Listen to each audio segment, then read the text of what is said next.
One evening, Sebastian and I were lucky enough to come across a group of lionesses from the Black Rock Pride digging up a warthog.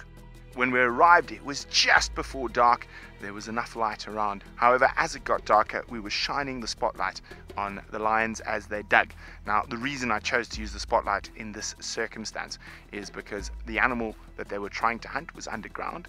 The lionesses were above ground. It had no effect on the outcome.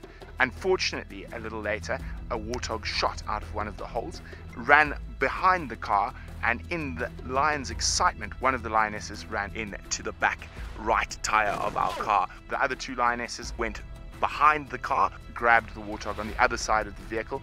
When the warthog shot out, I immediately killed the light, so we didn't interfere in what was going to happen. In normal situations, we try not use our spotlights with hunting animals at all. The reason I used the spotlight in this situation is because it wasn't going to affect the outcome. The animal was underground, the lions were on the top, and as we found them, we didn't have time to put our IR lights on, which normally takes about 5 to 10 minutes. We spend more time out in the field than most people ever get the opportunity to. So we are constantly learning together how to have as little influence on what happens out there as possible.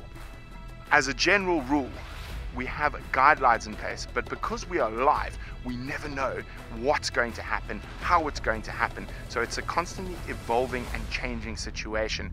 But as a flat standard rule, we aim to have as little effect on nature's behavior as possible while we're out in the field.